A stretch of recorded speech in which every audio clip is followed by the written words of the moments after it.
What would you do if the parents who ignored you in your entire childhood suddenly needed you to save the sibling they always chose over you? Imagine growing up in a house where your sister was the star, the genius, the future.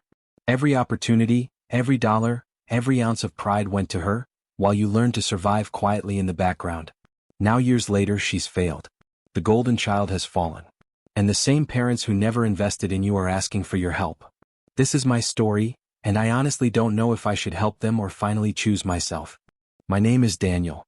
I'm 33 years old and I grew up in Columbus, Ohio. And for as long as I can remember, I was invisible. Not physically. I was there. I ate at the same dinner table. I lived in the same house. I went to the same schools. But emotionally, I didn't exist. My younger sister, Emily, was the sun in our family. And we all just revolved around her. She was gifted. That's what everyone said. High IQ. Straight A's. Advanced placement classes by middle school. Piano recitals. Science fairs. Debate team trophies lined across the living room shelf like museum pieces. My parents didn't just love her. They built their entire identity around her. Emily's going to Harvard one day. Emily's going to change the world. Emily is special. And me? I was the quiet one. The sensitive one. The average one. I wasn't dumb. I just wasn't extraordinary. But in our house, average meant invisible. I remember one night in 8th grade. I had made the honor roll for the first time. I worked so hard for it. I stayed up past midnight studying algebra, even though math made my head spin. When I saw my name on that list, I felt something I had never felt before. Pride. I ran home with the paper in my backpack, waiting for dinner so I could show them. But that night, Emily had won a regional spelling bee. My dad came home with balloons. My mom ordered takeout from her favorite Italian restaurant. They invited neighbors over. And when I tried to say, "Hey, I made honor roll," my mom smiled distractedly and said, "That's nice, honey. We'll talk about it later." We never did. That was the first time I understood something clearly. There was no space for me in a house built for her. By high school, everything revolved around Emily's future. College prep tutors. Private SAT coaching. Summer academic camps in Chicago and Boston. My parents drained their savings for her. When I asked if I could attend a $200 graphic design program one summer, my dad said, "We need to focus our resources where they'll make the most impact." I still hear that sentence in my head sometimes. Where they'll make the most impact. I guess I wasn't worth the investment. When it was time for college, Emily got into Northwestern. My parents cried like they'd won the lottery. They took out loans. They refinanced the house. They co-signed everything. I applied to Ohio State. I got in. But there was no college fund left. My dad sat me down at the kitchen table and said, "We can't do it twice, son. You'll have to figure it out yourself." No apology. No guilt. Just math. So I worked. Construction during the day. Community college at night. Transferred later. Took longer. Graduated with debt that felt like a second mortgage. Emily posted photos from Evanston, lake views, campus events, internships in downtown Chicago. My parents shared every post like proud managers. They visited her 3 times a year. They visited me once. After graduation, Emily moved back home, temporarily. That temporary stay lasted 4 years. She couldn't find the right job. She said the market was competitive. She said companies didn't appreciate her degree. She said entry-level positions were beneath her. My parents defended her constantly. She just needs the right opportunity. She's meant for something big. Meanwhile, I moved to Austin, Texas.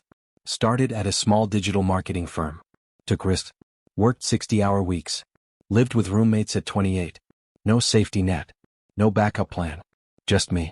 5 years later, I co-founded my own marketing agency. It wasn't glamorous. It wasn't Silicon Valley money. But it was mine. We grew slowly. Steadily. By 33, I had 12 employees and stable contracts with regional brands.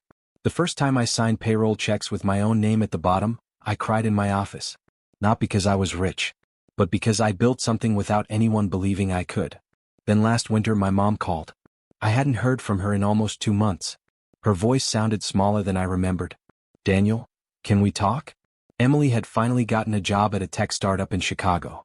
It looked promising. Good title. Decent pay. 6 months later, the company folded. She had moved into her own apartment. Signed a lease she couldn't afford without steady income. She maxed out credit cards. Defaulted on loans. Her car was repossessed. And my parents?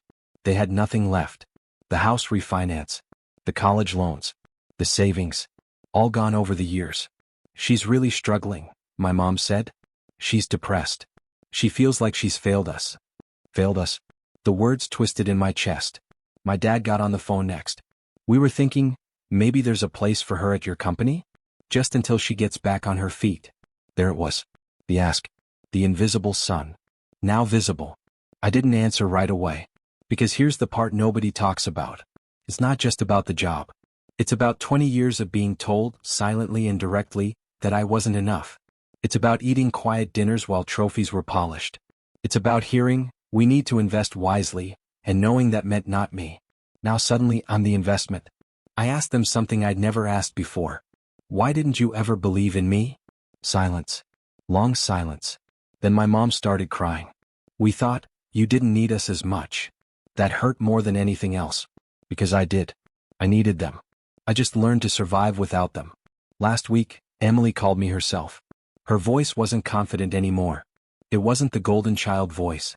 It was small. Human. I know I don't deserve this, she said. But I'm drowning. And for the first time in my life I didn't feel invisible. I felt powerful. And I hate that I liked it. Because now I'm standing at a crossroads. If I hire her, my employees might resent it. Old wounds might reopen. I might become the safety net that was never given to me. If I refuse, I become the villain. The bitter brother. The one who couldn't let go. I built my life without them. But I can't pretend I don't still want something I'll never get. A childhood where I mattered. So here I am. The overlooked son. The average one. The afterthought. Now holding the future of the golden child in my hands. And I don't know what kind of man I want to be. Would you help the family who ignored you your entire life? Or would you finally choose yourself? I honestly don't know what the right answer is. And I need advice.